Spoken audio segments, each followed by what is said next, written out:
Hey Fixers, I'm Dr. Jeanette Benegas, the owner of Fix SLP, a grassroots advocacy firm here to challenge the status quo in speech-language pathology by driving real change from insurance regulations to removing barriers that prevent full autonomy like the CCC. This podcast is your space to learn, engage, and take action in the field of speech-language pathology. We don't wait for change, we make it, so let's fix SLP.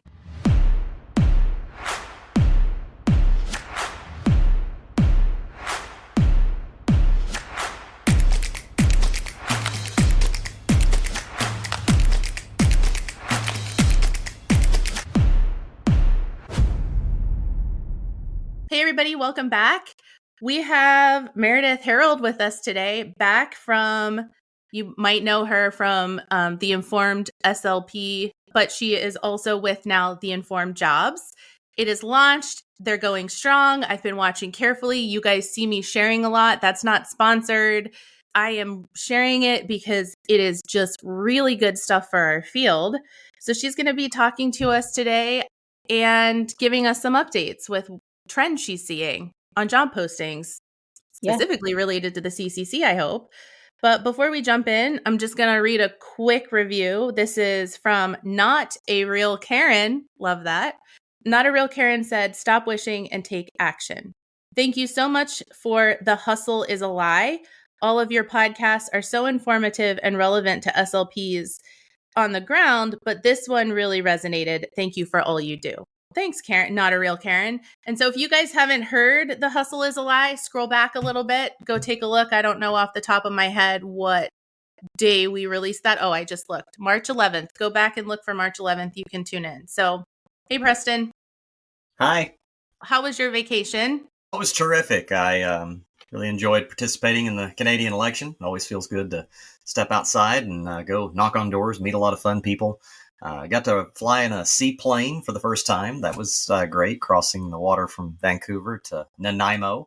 Ate some great food and made it back in time to have a few days in Dallas, Texas with my wife, as we always try to make our schedules work. So, yeah, it's great to be in conversation with you. And I just got really giddy when you said, we're going to bring Meredith on and let's talk about jobs. And I said, oh, this is perfect. The timing couldn't be better. So it's great to see you both.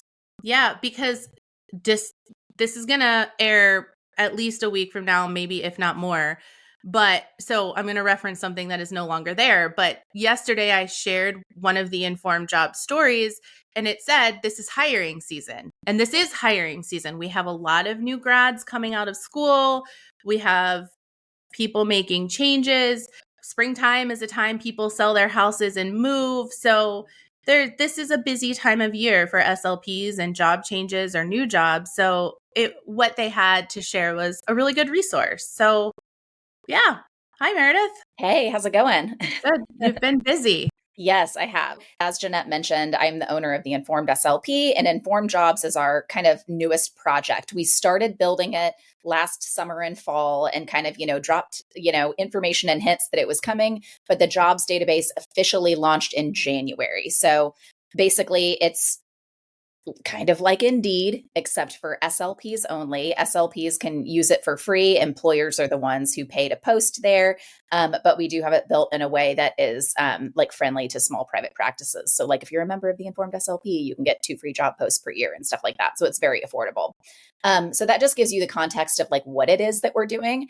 But the real reason why we're here to talk about stuff is because I didn't realize how little we understand about our own pay as SLPs and how screwed over we're regularly getting until I started getting into this work truly. And some of the things that I've learned over the last, 3 to 6 months have kind of just been mind-boggling. And I want you all to know this information so that you can protect yourself on the job market, even if you never search from jobs, on our website. So this is just like basic financial information that I've been like really surprised by. So let's just get into it. So when I first planned to start Informed Jobs, one of the main motivations for me is, as an employer of SLPs, I was getting really sick of these stupid job posts that don't even have pay in them. You know what I mean? Nor do they have settings. So you'll see, it on SLP Facebook groups, you'll see it on LinkedIn, Indeed, all over the place, where it's like,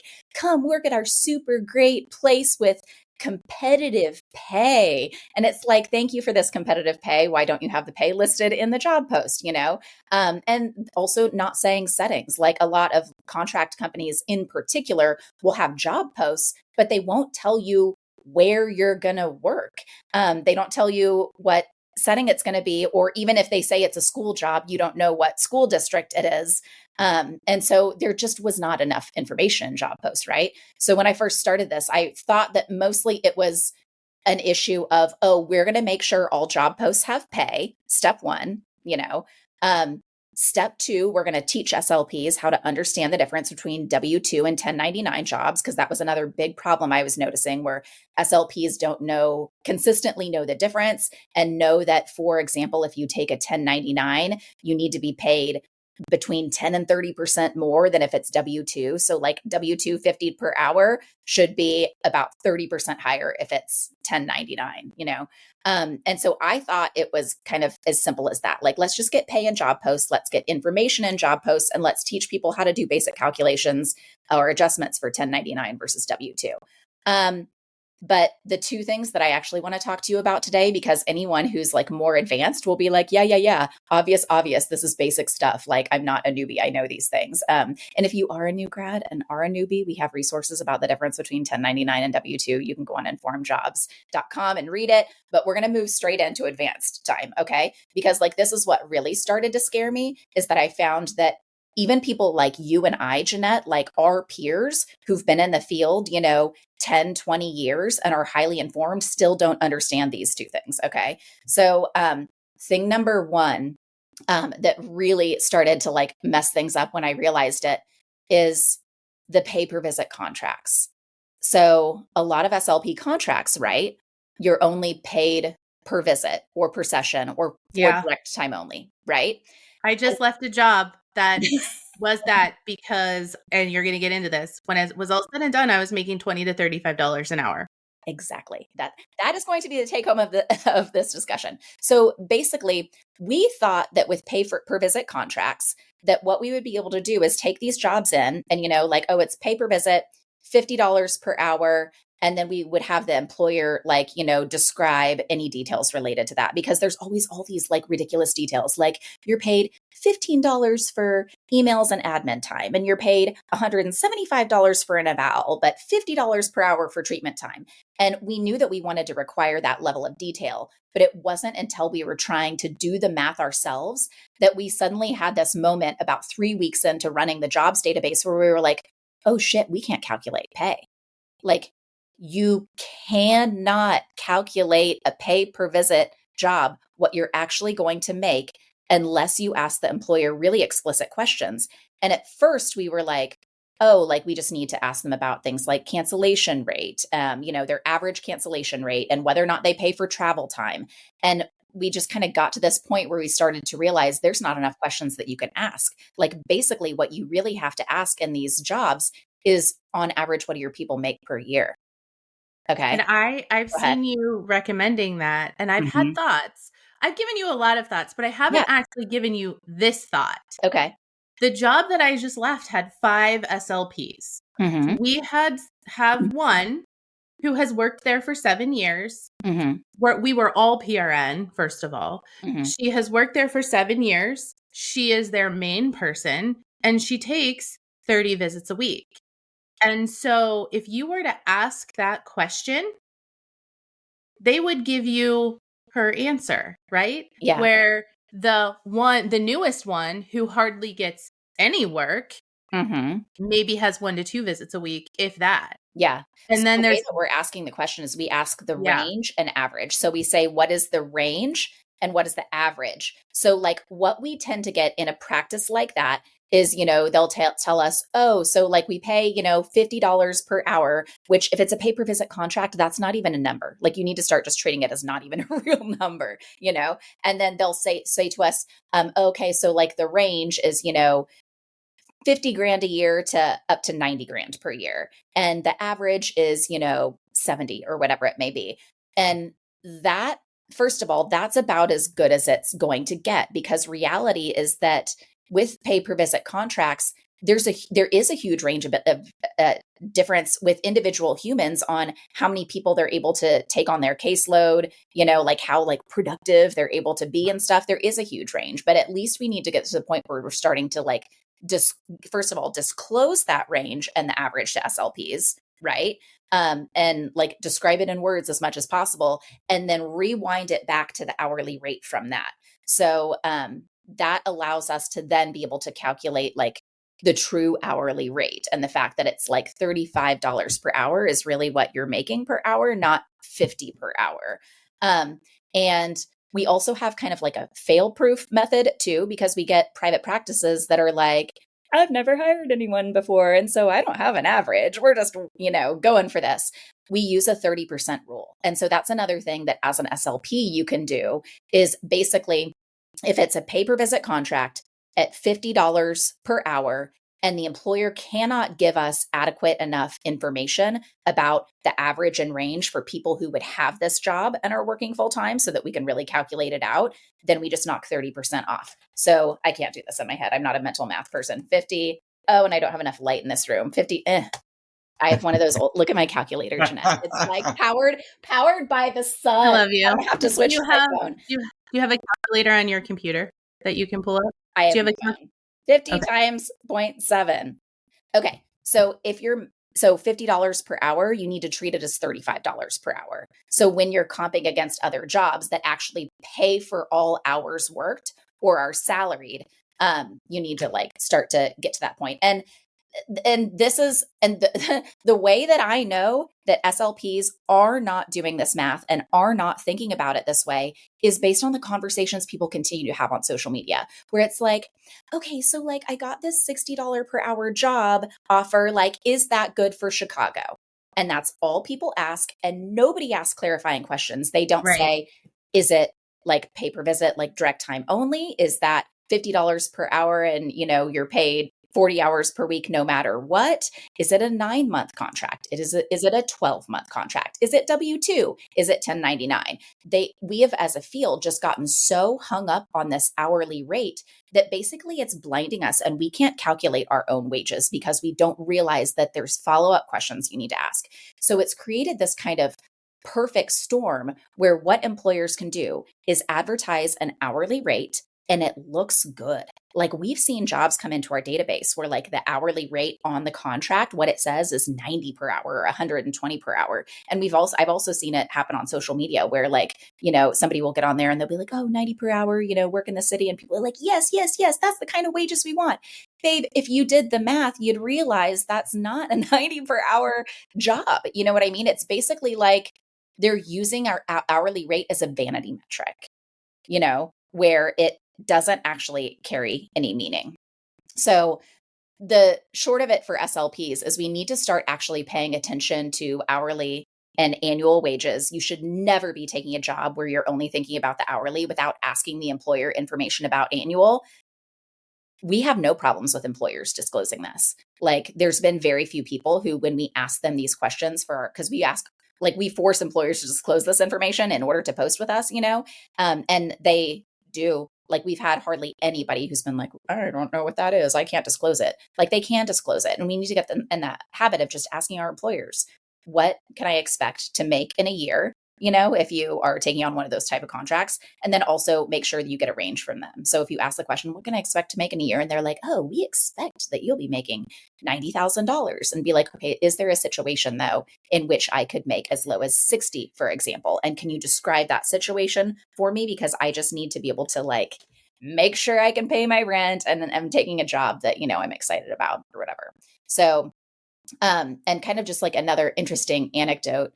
So when at the early stages of building our jobs database, we were having a conversation with Informed SLP staff in our Slack, because I was trying to decide how we should like lead with pay in the jobs database, if we should lead with annual or lead with hourly, and which we should be converting from. And there was lots of pros and cons of various things, because I could tell that most people weren't really paying close enough attention to their annual pay. And so in our Informed SLP Slack, we have a lot of SLPs who work full-time or part-time jobs and then also work with us, And so I just posed the question. I was like, how do you all think about pay? Every single one of them, they said that they think about pay as hourly, not annual. So when they're looking for jobs, they're thinking about pay as hourly. So we already have our like brains primed to be taken advantage of, with these like funky contracts where you're not actually paid for all hours worked. But then the other shocking thing to me is I was like, well, so how much are you guys making per year? Because I had people in there being like, oh, I work, I'm making this per hour at my hospital. I'm making this per hour. Almost all of them said, I don't know. I've never calculated that. And how on earth we can, like, as a field of people who've collectively identified that we're underpaid compared to similar professions and we want to drive our wages up, if you aren't regularly calculating what you're making per year, you don't know what you're making. And that was the case for my own staff. Like, these are people who read journal articles and are like former gifted kids who understand statistics, and they're still not calculating their annual pay. And so I started to dig in deeper, and I was like, well, like, let's talk this through. And so I have one staff member who does like early intervention home health, right? Where she's driving to kids' homes and seeing kids, and she's on a pay-per-visit contract. And she was like, yeah, I mean, it's just so variable because like during cold and flu season, a lot of the kids cancel. And so like I could be ready to work, but I don't end up seeing the kids. And so like in her brain, because it's variable, it like can't be calculated, but it has to be calculated because that variability actually is predictable. Cancellation rates and kids being absent during cold and flu season, that is predictable. You know what I mean? You might have a year where it's worse than other years, but we as SLPs need to be paying attention to that so that we can be like, okay, even, reality is I'm actually only making $55,000 per year in this job. And that's what I made last year. And maybe I want to see if I can like adjust that this year. And if I can't adjust it based on what I'm making in truly taking home every month, like maybe that school job that was paying $75,000 for 9 months really isn't that bad. You know what I mean? So any thoughts or questions about that before I move I'm to just the other thinking, thing? yeah, as you're saying, well, kids get sick, they cancel. Another thing that would kill me, and this was leading up to like me leaving this job, was, there's no mileage reimbursement. There's no travel reimbursement for the job that I had. They had me on a W-2, which meant I couldn't write off my mileage or taxes, or, I couldn't write anything off. We had to use our own computers, our own phones, all of our own hotspots, all of our own equipment. Now I'm already writing off my internet because I own a business, but what about the SLPs who don't? Now you can't write that off. You don't have an office. So you can't write off your home. Because you're not a 1099, I was already writing everything off. But when it came down to the tons of miles I was driving and unable to even get compensated for, that now I'm using my resources to do their business. Right. And so that was another layer in my head that I'm like, I'm literally I'm paying for their internet. They wanted patients to sign that we were there on every note. And I don't have a touchscreen computer.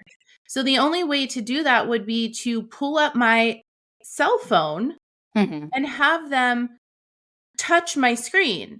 And so if I see 5 patients a day in a house where they're not always the cleanest, you can't use those purple capped wipes on the touch screen of your cell phone. You're not supposed to be using chemicals like that on your cell phone. So am I just going to put that on my face all day and risk like infection, or am I going to degrade the touch screen of my cell phone to stay sanitary? So like those are all the things I started talking about or thinking about.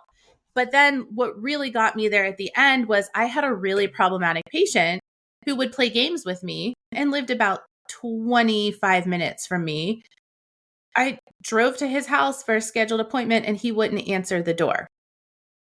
I don't get paid if they don't answer the door. Right. So I drove 50 minutes on my dime to stand on his step for 5 minutes to knock and then went home. That was an hour of my day. Yeah. That I just lost money. Yeah. And that was one of the last straws. I was like, I'm done with this. Yeah. And that's another like kind of just like brief aside too for some of the like newer SLPs who are like, I don't really understand what they're talking about with what I can and can't write off and this 1099 W-2 thing. The simplest way to think about it that should really cause it to sink in is as a 1099 contractor, you're your own business owner. So as soon as you sign a 1099 contract, congratulations, you just opened a business, okay? And there's pros and cons to that. One of the cons is you're paying your own self-employment tax. So you're paying way more taxes out of your own pocket as a 1099 that otherwise your employer is legally required to pay for you.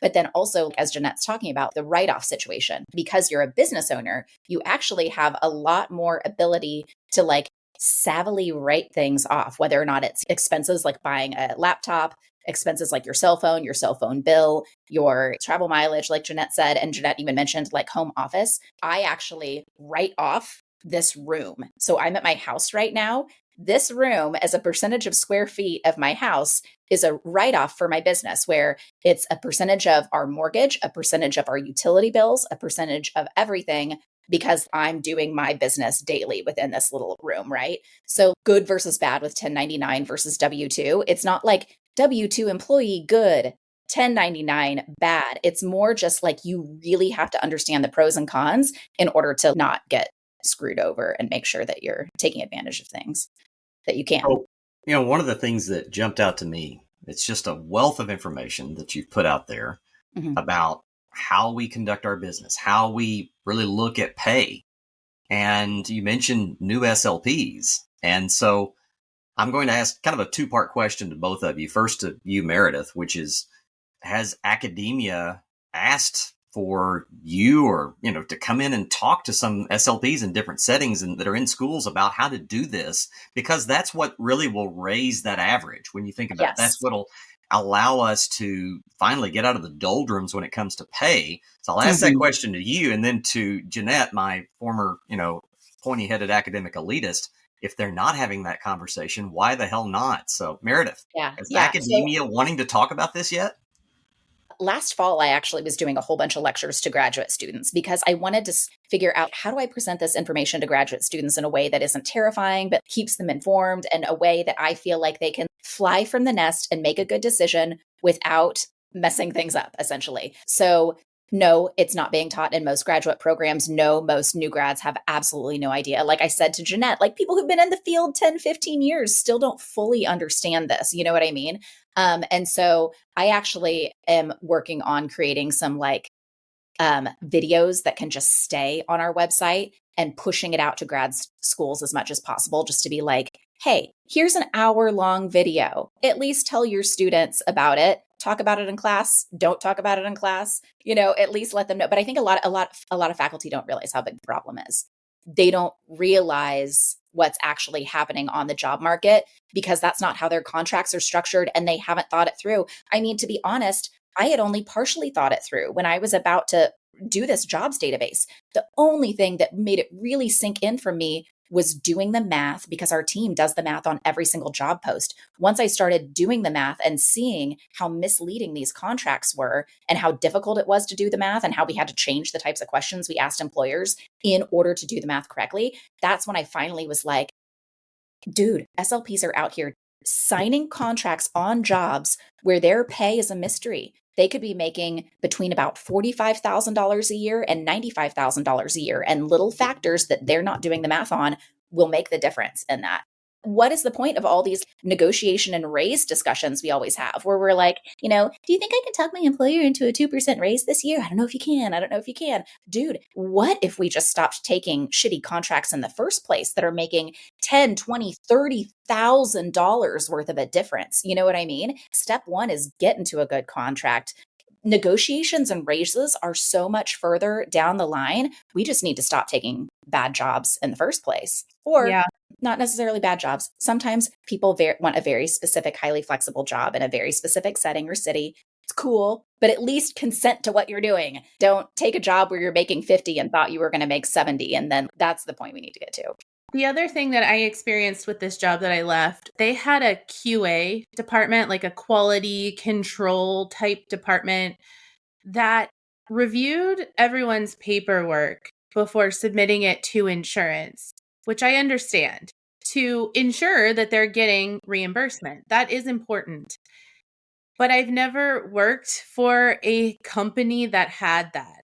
And I know that it wasn't just me. I know that all the other SLPs struggled with this, and I know it was going on with every profession within this company. It was a home health company, so they had nurses and, because every Thursday they would send out an educational email to tell us how to word things and what to put in this line. But I would go to a patient's house, try to do the paperwork there, knowing I'm only getting paid per visit. And if I bring it all home, technically, I'm not really getting paid for that regularly. This QA department would send paperwork back. And so even if I did do it at the patient's house, now daily, because even if I'm doing visits once a week or twice a week as my PRN job, the paperwork still has to be submitted on time. And we're supposed to have a 24-hour submission, whatever. So daily, I would have to check to see if QA sent it back so I could fix it. And that would take so much time. I didn't even know to ask that question. So a former colleague just asked, he's with a different home health company and he's not in the therapy department, but they need a speech therapist. So I met with their director of rehab and I asked these kinds of questions. You think he's called me back? Right. He's like, well, we have some other interviews today. No, I haven't heard from him because I was asking the questions that would force them to compensate me. And I don't need the job anyway. I was just doing my friend a favor. But now I know to ask those questions. It took so much time. The paperwork, redoing the paperwork took so much freaking time. Yeah. That's why I feel like it's like one of the things that I like about our database is we're asking the questions. So you as the SLP don't have to know what to ask and enter those difficult conversations. We do. And it's just standard as part of the database. You know what I mean? So we can be the bad guy that forced them to disclose information that SLPs need to know. And then SLPs can be the good guy who, just applies for the job and shows them why they're a high quality candidate and stuff like that. Another question for you is, do you have a QA department reviewing paperwork? Because if they do, your SLP needs to know you're probably redoing paperwork regularly. Yes, totally. Yeah, there's paperwork, things like paperwork norms. And again, that's why, remember how I said we thought we could just ask all these little questions, like what's your cancellation rate? What's your travel time policy? What's your paperwork policy? How many hours per week do you have staff doing indirect versus direct? Because that was one way we thought we'd be able to do it, is for them to describe to us direct versus indirect hours. No, none of it is nearly as reliable as just asking the employer, tell me what your average payroll looks like.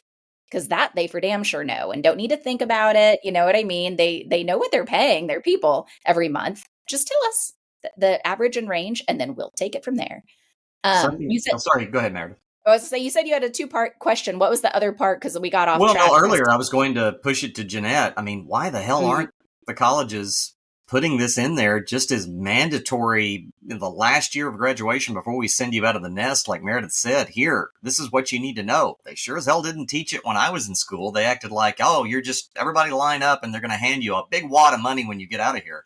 And we didn't know anything. We went into it just, completely blind. And like Meredith said, you just kind of look at that one number, whether it's the salary or the hourly, and yay, look what I got, and not knowing a thing. Why aren't they talking about it? This is what will drive and sustain our field. I think because most full-time academic faculty don't know jack shit about it. They don't practice. Yeah. They've never practiced, or they haven't practiced in 15 years. They don't realize what's actually going on in the world. I know that I talk to my students about that. I know that in one particular cohort, a couple years ago, they were all applying for a job about 20 minutes down the road from me.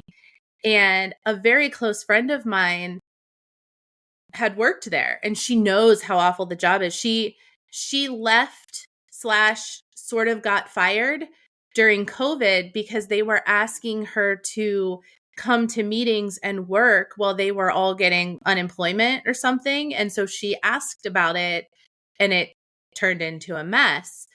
That's when I started talking to that particular cohort, because they made the same crappy offer, I think, to 5 or 6 of my students. And so I would point out to each of them, take a look at the vacation time. Are they matching for your retirement? How many hours is this? Kinds of things Meredith just brought up. Maybe not to that extent, because I could make my point pretty easily in 3 questions, but also look at how long this job has been posted. There is a reason why this job has been posted for this long, and there is a reason why people aren't taking this job. And then thankfully that particular year, they all declined. And I think I ended up sending out a message to the entire cohort with the job posting to say, I've already talked to multiple of you who have gone to interview for this job. I want you all to see this. Here's the questions I'm asking. Here's the problematic points with this job posting.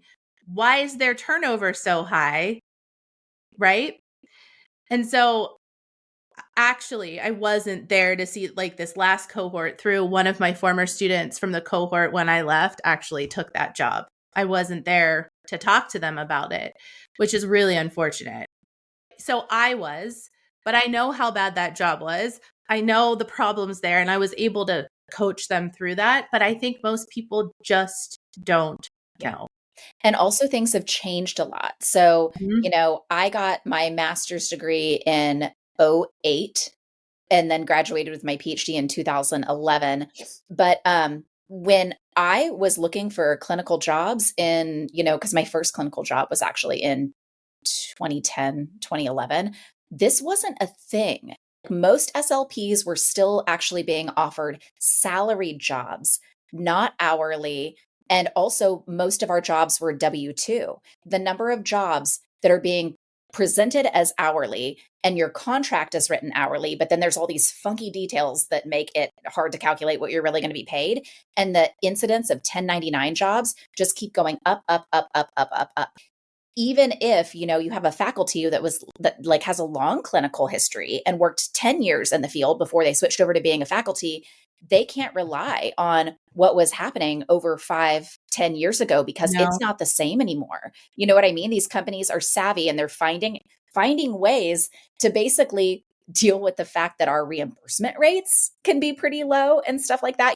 I also think it's kind of difficult to be like, these evil companies, they're just trying to like take all of our money. Well, some of them kind of, yeah, but also they're dealing with their own barriers on the reimbursement side, which is why they're trying to come up with creative ways to pay us less. Okay. So it's not that they're evil. They're also just trying to keep their business alive.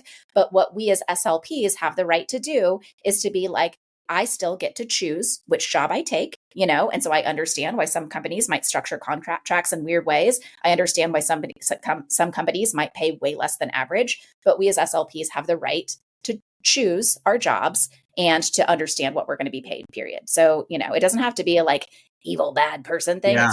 It's just, like, do you want to choose an above average paying job or a below average paying job? And on that note, too, we're blocking jobs below the 10th percentile in our jobs database. So you'll see jobs that are really high paying in our database, and you're like, yes, that's what I've been looking for. And you'll see jobs where you're like, wow, that's kind of mid, but it's because there are jobs on our database that are paying in the 30th percentile. And we accept them because we made the decision that there's reasons that people want certain jobs other than pay. And so we felt comfortable with blocking things below the 10th percentile, but we didn't want our threshold to be any higher than that.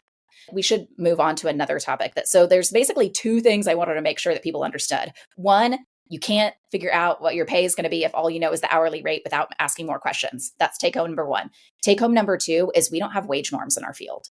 I thought we did. We do not. Okay, so here's the situation on that.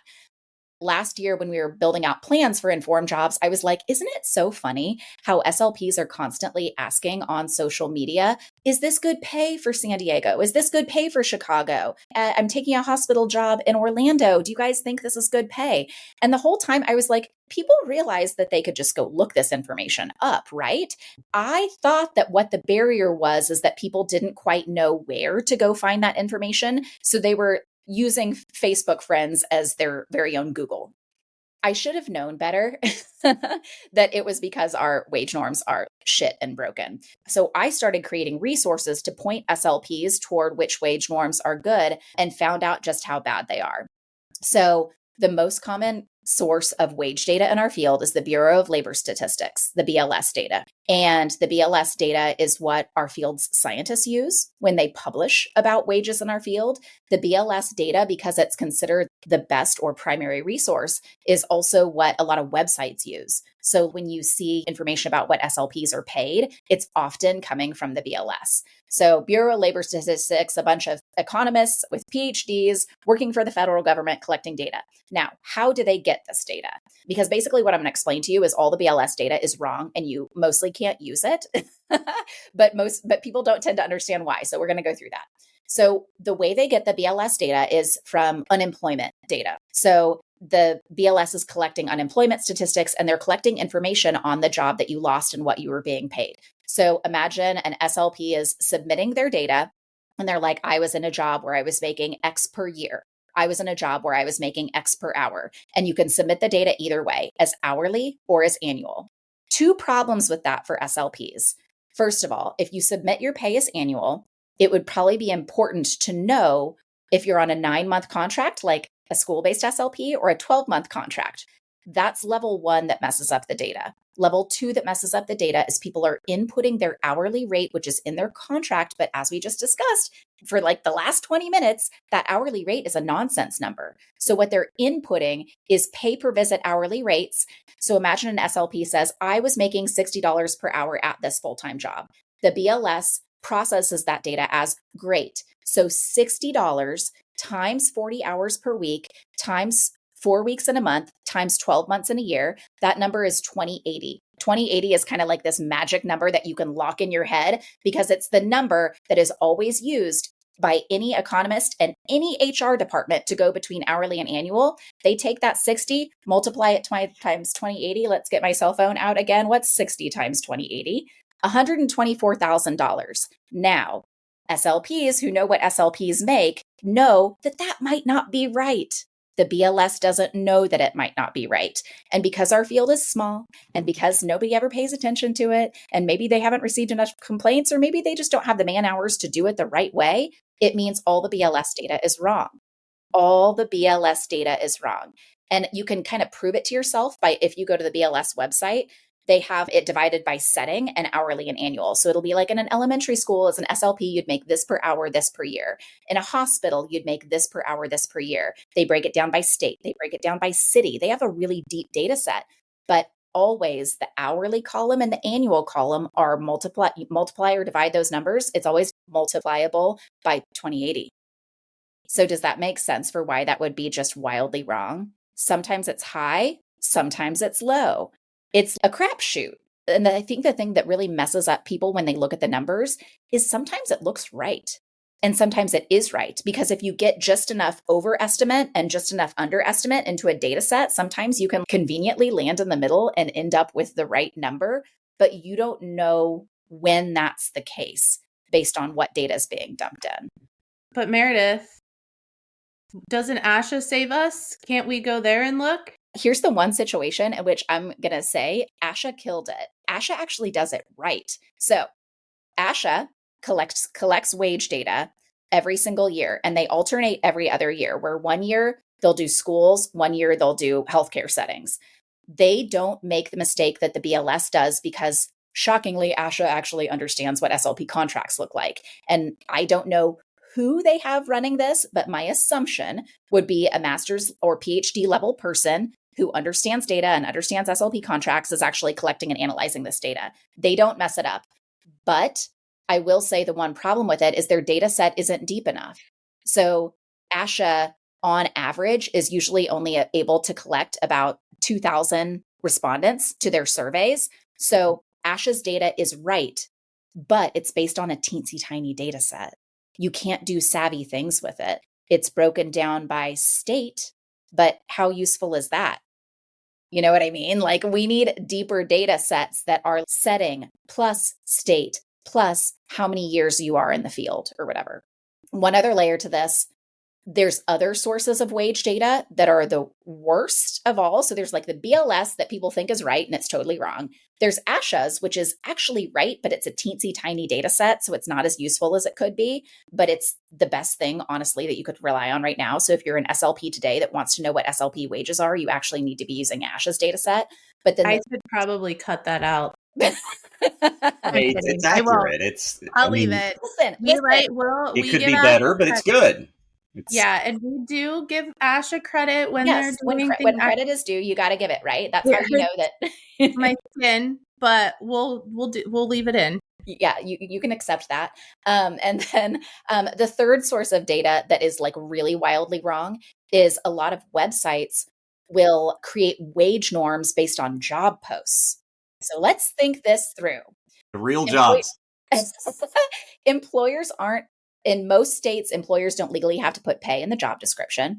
Also, these job websites like Indeed, even when an employer does put pay in, they still multiply it times 2080. So you still get those same situations where it's a $60 per hour job times 40 hours per week times, 12 months out of the year. And so Indeed will be like, this is $130,000 a year job. And it's like, no, it's not. You just don't understand that hourly doesn't mean hourly in our field, And so you only have the highest paying jobs that are willing to disclose in the first place because they're using pay as a way to drive traffic to their job posts. And you have the calculations being wrong. So when it's coming from like Indeed, Glassdoor, LinkedIn, wrong. It's even worse than the BLS data because they're pulling from the top and doing the math wrong. And you know how we get those articles every so often, Jeanette, where it'll be like, SLPs are the top 10 paid profession in the US. And we're like, what? It's because they're using those data sources. Because if you do it wrong enough, you can, quote, find data. Nobody sees me doing these air quotes here. Find data indicating that SLPs make $170,000 per year on average because they're pulling data from jobs databases in the wrong way. So anyhow, long story short, the point I'm making is like we have horrible wage data in our field. We are at Informed Jobs starting to collect it. So we are right now at probably about, I haven't checked it in a couple of weeks, so who knows, but probably about 1,400 respondents. I haven't driven it fast because I need to be ready to dump it into something that's useful rather than just a PDF on a website that says, here's the average for this setting. Here's the average for 1099 versus W-2. Here's the average for California. Because again, like I said, that's what makes ASHA's data not that helpful. Because people need to be able to compare multiple factors at once. So what my plan is to have a resource where you can say, I'm checkbox in the first 5 years of the field. I'm checkbox looking at this setting. I'm checkbox looking at this state. And we can even use cost of living to match to zip code so that you can put your cost of living in there too. And you can get a cost of living index because jobs across an entire state aren't all going to be paid the same or whatever. And then get the averages and the ranges for that, because that's what SLPs really need, is to be able to like dump in several different factors and then pump out an average. So I'm working on that. It's not going as fast as I wish it could go, but I swear this will be happening within 2025, but it's not live yet. And then once I get something like that live, that's when we're really going to push harder for wage data to basically be like, here is what we're giving you. You can use it, and you can use it for your own city to show that like, oh, we only have 5 data points in Chicago right now for what I'm asking it for. And that I'm hoping will be enough to like get SLPs to dump in their own data and get it to be something that's useful. I'm thinking about SLPs that are listening to this, particularly new ones. And one of the things that, I see it on social media often, they weigh in, is this great? What do you think of this salary for this city? I'm wondering, Meredith, have you had people reach out and say, can I just pay you on a consult basis to guide me through my job search? And Informed is doing a great job. That's glad we've got that. But are there some SLPs that want that additional consultation right now? Because I would think they would. But I would prefer to build a resource that's free for SLPs and paid for by employers, and just how we permanently want it, because it's Good for not you. sustainable. It's not Yeah. sustainable to like have SLPs pay on a one-off basis for consults. If we all band together around this and are like, yes, we want a source of better wage data. Yes, we want job posts where the employer has disclosed everything I need to know. I believe that SLPs need and want that enough that it will get big enough that we don't need to ask SLPs to pay us, because employers will gradually start to realize, oh, there's really high traffic on this website. If I want my job filled, I should probably post it on this website. And that's the goal. And it will take a while. My goal is to push SLP's wages up through what we're doing. I appreciate that, because rather than rent a ferry across the river, you're building that bridge. You're putting that system in place, and then everybody can just walk across it. Right. Like, you want to walk across the bridge? Come on over. Yeah. Can I talk about a number real quick? Yeah, I've go for heard it. that there's a number like around 38.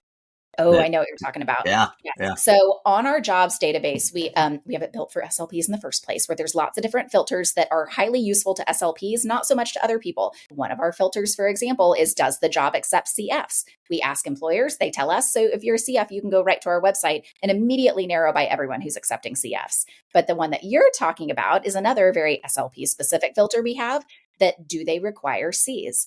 And that's one of the things that we built in from the get-go, because anybody, which is really relevant to the Fix SLP platform, because you all tend to have a lot more people who don't have their Cs. Anybody who doesn't have their Cs or is considering if that would be a risk to them can see live the data on what types of jobs don't require Cs. So it's a filter on our website. You can just click it, does not require Cs. And what we're finding is it varies per week, right? Because we've got jobs coming in and out and in and out, but consistently 30 to 40% of jobs don't require Cs. It's never dipped below 30, and it actually hasn't yet dipped above 40. It's always 30 to 40% of employers don't require Cs. So we have a new metric, Jeanette. That's wild, because if you read our social media where we talk about this stuff, people will comment, but every employer requires the CCC. No. And here's the other layer to it. I will say, if an HR department is just copy pasting a job post onto Indeed, sometimes it will say requires Cs. But when you explicitly have in the form, do you require Cs, or are you willing to accept someone who has their license? Like, if you actually educate them just a smidgen, they're like, actually, no, we would accept people that just have their license. We don't really need Cs, because they don't know what they're asking for in the first place. Sometimes it does feel like all these employers require Cs, but all you have to do is dig a smidgen deeper and be like, are you sure? Because it's not legally required in your state. And we don't even have to have these conversations. All we have to do is ask the question explicitly, rather than allowing an HR department to copy paste in a job post where one of the bullet points is Cs, and they don't know what the hell they're copy pasting into the job post because they don't know what that means in the first place. So when it's an explicit question where they have to say yes or no, what it requires the HR department to do is go ask somebody if they don't know the answer to it. And then once they ask somebody, they realize, actually, no, that's not required.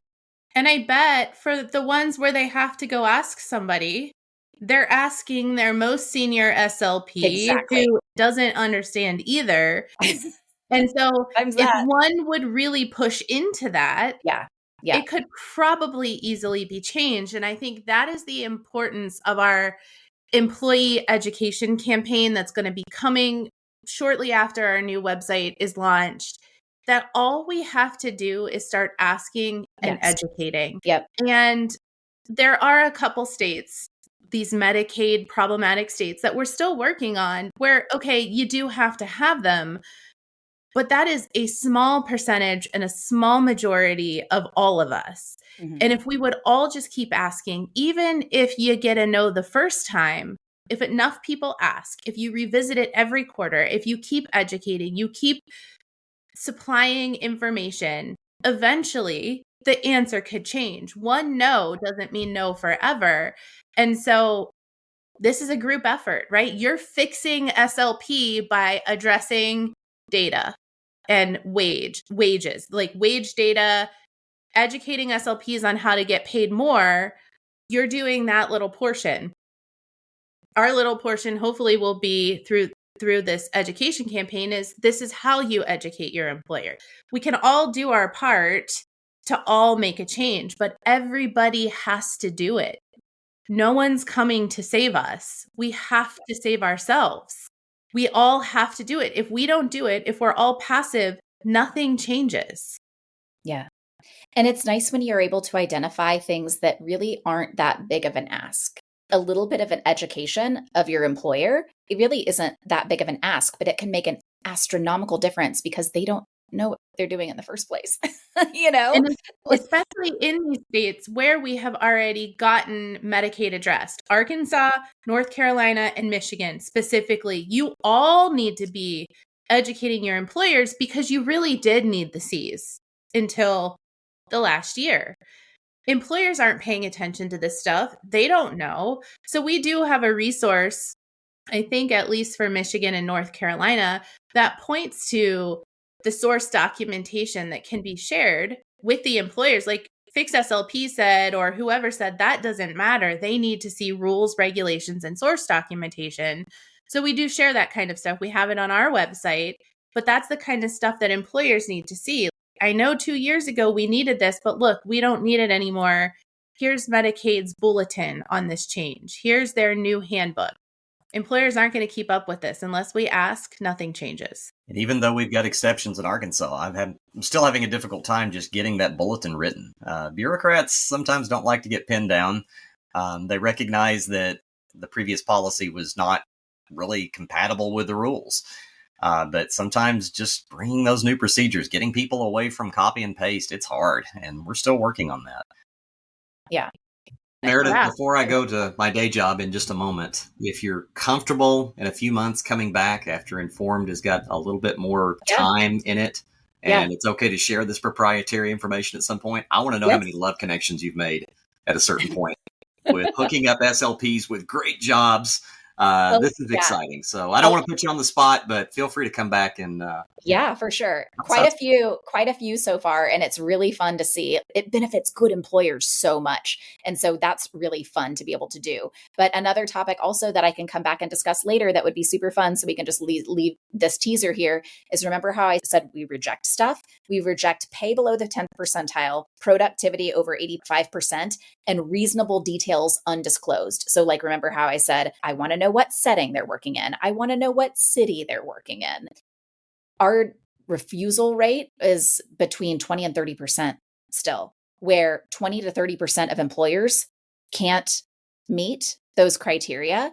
And there's some serious trends in who those employers are and what types of employers aren't meeting those trends. And I think that that'd be valuable information for SLPs too. In general, who tends to pay below the 10th percentile? Who tends to have refusal to disclose productivity, or it's always above 85%, stuff like that. I just described my last two employers. I can't name employers' names. No. We'd never do that. Like there's some trends. There's some trends that I think are important to look at. And one trend that I will say is we've refused some pretty big freaking companies. Companies who were sponsors at ASHA have already been refused from our database because they submitted one job post. We told them it's not eligible for this reason, and there was nothing they could do about it. Their pay just is below the 10th percentile. And so that's another thing. All that's going to kind of unfold a bit over time. But how do we have these mega employers that are paying the worst wages in our entire field and are also paying to sponsor at ASHA and be at all of our conventions? Mm-hmm. Millions.